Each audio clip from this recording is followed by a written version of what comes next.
समस्ती को नमस्कार। प्रिय छात्र छात्री मानू आज श्रेणी को स्वागत। पिला माने तुमर ये पंचम श्रेणी गणित बहीर पूर्व अध्याय रे तुमे माने पढ़ीच संख्या विषय बहुत किछि विस्तृत धारणा भी पाई सारीच। आज आमे तुम पंचम श्रेणी गणित बहीर किछि नुआ रोचक विषय विषय आलोचना करिबा। विषय गणित श्रेणी पंचम। प्रसंग आमे समस्ते यात्री 2 जोग और वियोग मध्यरे संपर्क। पिला माने एठी गोटे संख्या रेखा अंकन करा जायछि। 1 रु 14 पर्यंत संख्याटी दर्शा जायछि। सेठी 8 संख्या उपरे राम बोली गोटे पिलाटी छिड़ा हेछि। बड़ संख्या रे पहुँचीबा पई हेले आमको आगो को जीवाकू पड़िबो। तो जेतबेले राम 8 रु 9, 9 रु 10, 10 रु 11, 11 रु 12, 12 पर 13 रे जाइकी पहुँचिला। तो एथुरु आमे कोन देखिले? राम 8 रे थिला, राम 5टी संख्या डेइला परे 13 रे पहुँचिला। तो आमे एथुरु कोन सिखिले कि जे कोनोसी बड़ संख्या रे पहुँचिबा पई हेले आमको आगो को जीवाकू पड़िबो। अर्थात आगो को गले आमे गोटिए संख्या मिसाई मिसाई जीवा। एहाकू जोग कुहा जाए। राम 8 रे थिला, 5 थर डेइला परे से 13 रे पहुँचिला। अर्थात 8 जुक्त 5 समान 13। बुझिला ना पिला माने? एबे चला आउ गोटे देखिबा। सेही समान संख्या रेखा उपरे राम 13 रे छिड़ा हेछि। तापरे राम पुणी थरे 5टा संख्या पूर्व को डेंकी 8 रे पहुँचिला। ताहले पिला माने तुमे माने कुह राम कौन करिके 8 रे पहुँचिला?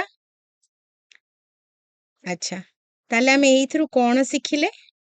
8 संख्याटी 13 ठू बड़ ना सानो? कहिलो देखी। ठीक कहिलो पिला माने। 8 संख्याटी 13 ठू सानो। तो जे कोनोसी बड़ संख्यारू सानो संख्या को जीवाकू पड़े सेतबेले आमे बड़ संख्यारू फेड़िबाकू पड़िबो सानो संख्या को। अर्थात पछकू गले गोटे गोटे संख्या फेड़ी फेड़ी जीवा। एहाकू कोन कुहा जाए? एहाकू वियोग कुहा जाए। राम 13 रे थिला, 5 थर पछकू डेइला एवं 8 रे पहुँचिला। तो 13 वियोग 5 समान केते 8। बहुत बढ़िया पिला माने। तेबे पिला माने एबे कहिलो देखी जदि राम 13 रे छिड़ा होई 8 थर पछकू डेइबो तेबे केउठारे पहुँचिबो? चेष्टा करो।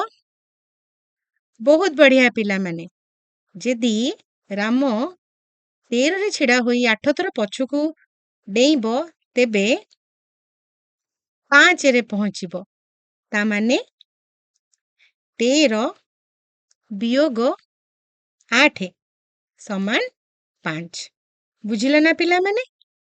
तेबे पिला माने एबे आमे जोग वियोग विषय शिखिले। चलो आगो को आउ कोन अछि देखिबा।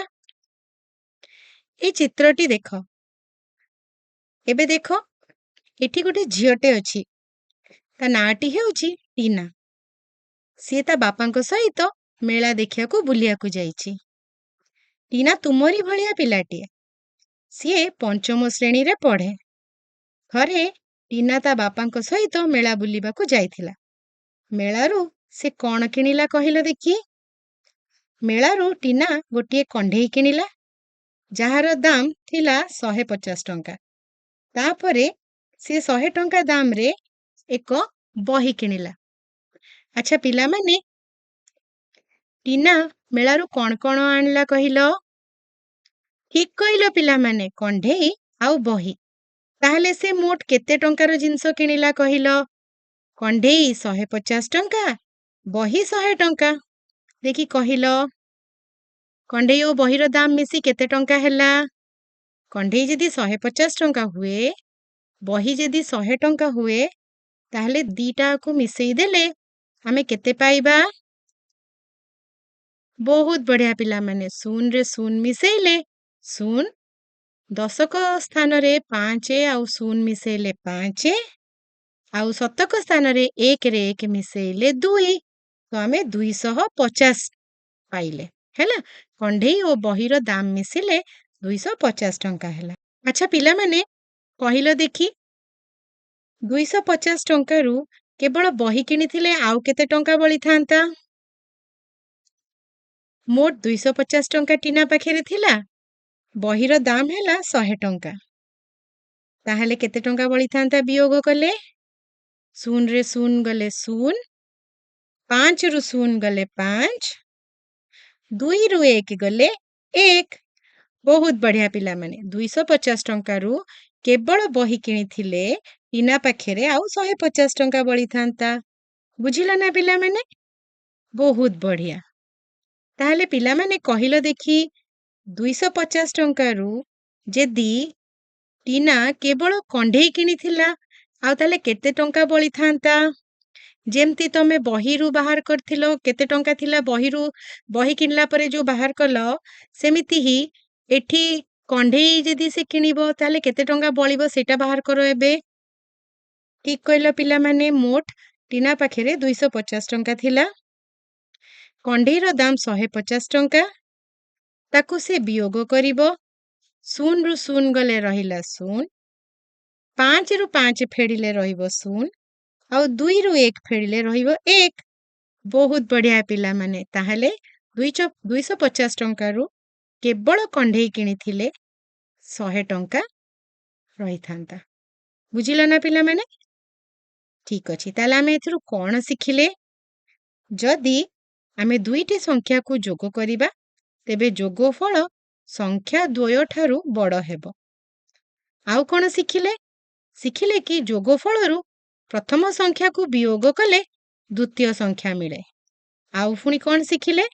ଶିଖିଲେ କି ଯୋଗଫଳରୁ ଦ୍ୱିତୀୟ ସଂଖ୍ୟା ବିୟୋଗ କଲେ ପ୍ରଥମ ସଂଖ୍ୟା ମିଳେ।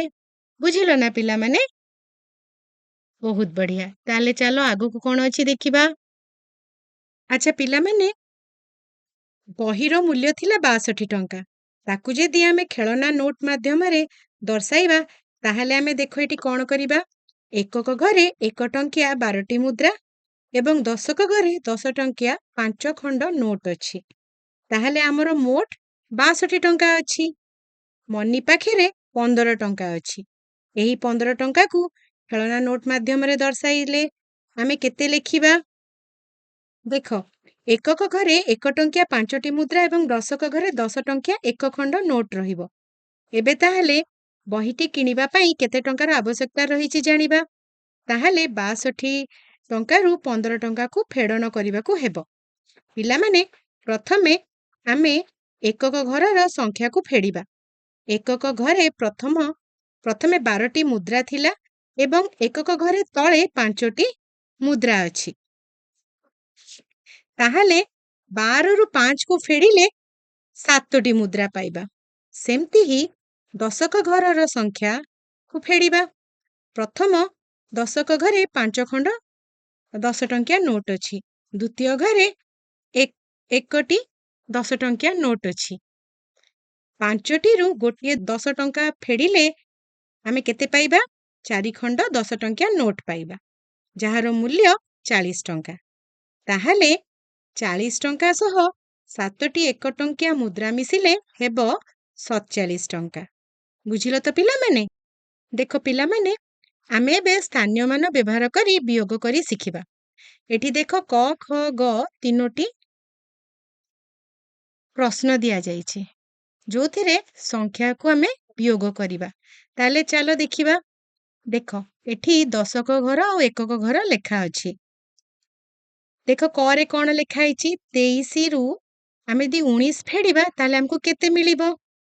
ତ ଦେଖ, ଏକକ ଘରେ ଅଛି 3, 3ରୁ 9କୁ କେବେ ଫେଡ଼ା ଯାଇପାରିବନି, କାହିଁକିନା 3 ହେଉଛି ସାନ ସଂଖ୍ୟା। ତ 3 କଣ କରିବ? ଆମେ ଦଶକ ଘରୁ 2ରୁ 1 ଧାର ଆଣିବା, ତାହେଲେ କେତେ ହେଇଗଲା ସେଠି? 13। 13ରୁ 9 ଗଲେ ତାହେଲେ କେତେ ମିଳିବ? ବହୁତ ବଢିଆ ପିଲାମାନେ, 4। ଆଉ 1ରୁ 1 ଗଲେ 0। ତ ଆମର ଫେଡ଼ିଲେ ଆମେ କଣ ପାଇଲେ? 23ରୁ 19 4 ପାଇଲେ। ସେମିତି ଆଉ ଗୋଟେ ଦେଖ, 40ରୁ 21 ଫେଡ଼ିଲେ ଆମକୁ କେତେ ମିଳିବ ଦେଖି କହିଲ? 0 ରୁ 1 କେବେ ଯାଇପାରିବ? ଏକକ ଘରେ ଦେଖ 0 ଅଛି, ତାପରେ 1 ଅଛି। ତାହେଲେ ଆମେ କ'ଣ କରିବା? 0 4 ରୁ 1 କୁ ଧାର ଆଣିବ। ତ କେତେ ଆସିବ? 10। 10 ରୁ 1 ଗଲେ କେତେ ରହିବ? ବହୁତ ବଢିଆ ପିଲାମାନେ, 9। ଯେହେତୁ 4 ରୁ 1 ଧାର ପଳେଇଛି, ତ ସେଠି ରହିଲା 3। ଆଉ 3 ରୁ 2 ଗଲେ ଆମେ କେତେ ପାଇବା? 1। ତ ଉତ୍ତରଟି କ'ଣ ହେଲା? 19। ଚାଲ ଏବେ ଦେଖିବା ଶତକ, ଦଶକ, ଏକକ ସ୍ଥାନୀୟ ମାନରେ କରିକି।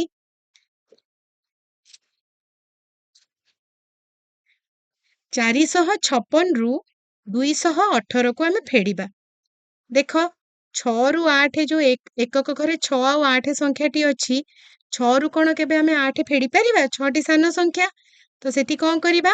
ଦଶକ ଘରେ ଥିବା 5 ରୁ 6 1 ଧାର ଆଣିବ। ତାହେଲେ ସେଠି କେତେ ହେଲା?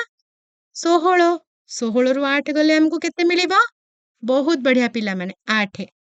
ତାହେଲେ ଦଶକ ଘରେ 5 ଜାଗାରେ କିଏ ରହିବ? ବହୁତ ବଢିଆ, ଯେହେତୁ 1 ପଳେଇଛି ତ ସେଠି ରହିବ 4। 4 ରୁ 1 ଗଲେ ରହିବ 3।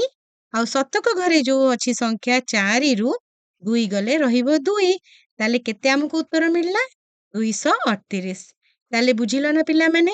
ଆମେ ଏଇ ଭିଡିଓ ମାଧ୍ୟମରେ ଜାଣିଲେ କେମିତି ଆମେ ସବୁ ସଂଖ୍ୟାକୁ ବିୟୋଗ କରିବା, ସ୍ଥାନୀୟ ମାନରେ ସଂଖ୍ୟାକୁ ମିଶେଇବା, ଆଉ ଯୋଗଫଳ ବାହାର କରିବା, ଆଉ ବିୟୋଗ ଫେଡ଼ିକି ବିୟୋଗ ଫଳ ବାହାର କରିବା। ଏସବୁ ଜାଣିଲା ପରେ ଆମେ ଆହୁରି ବହୁତ ଭଲ ଭଲ ଜିନିଷ ଆଗକୁ ଜାଣିବା। ଖୁସିରେ ଶିଖିବା ସମସ୍ତଙ୍କର ଅଧିକାର। ନମସ୍କାର।